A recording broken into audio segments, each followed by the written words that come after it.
Chapter 21 School Breaks Up for Vacation. Vacation was approaching, and the school teacher, always severe, made everybody work harder, for he wanted the school to make a good showing when the parents came to visit on the last day.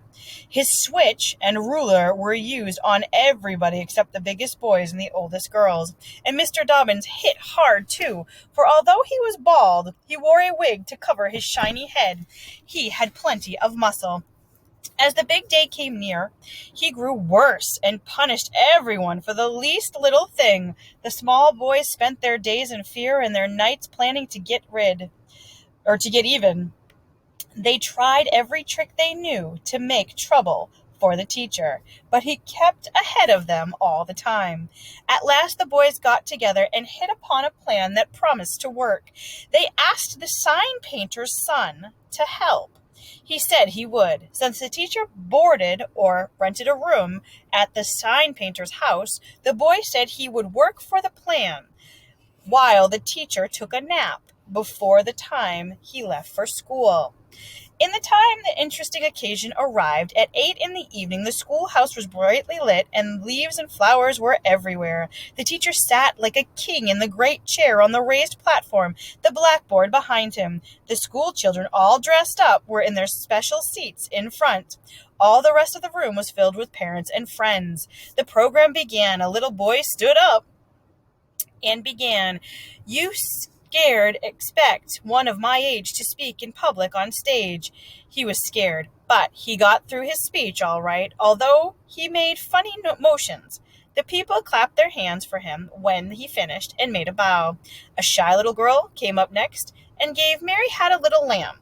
As she finished, she made a big bow too.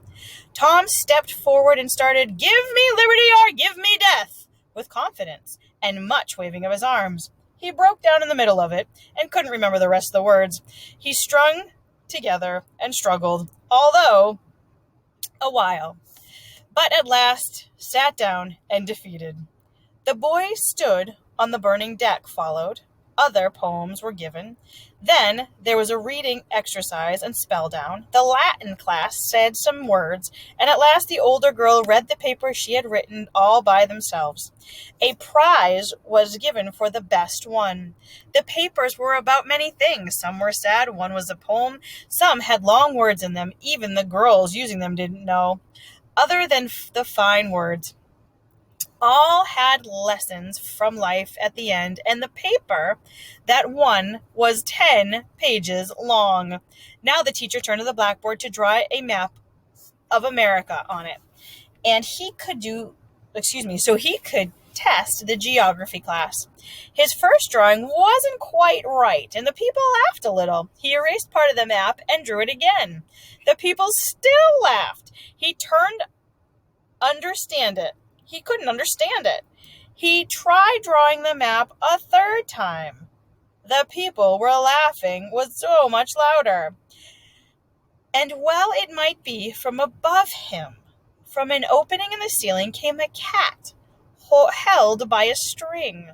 The cat, as it came closer and closer to the teacher's head, clawed at the string in the air, but it made no noise, for a cloth had been tied about its jaw. Look at that picture.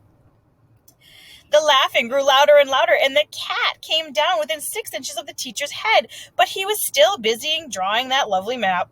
At last, the cat was nearly on his head, down, a little lower. The cat grabbed his wig with his claws, clung to it, and was snatched up through the hole in the ceiling in an instant.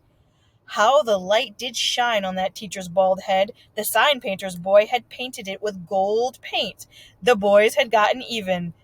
That broke up the meeting, and vacation had come.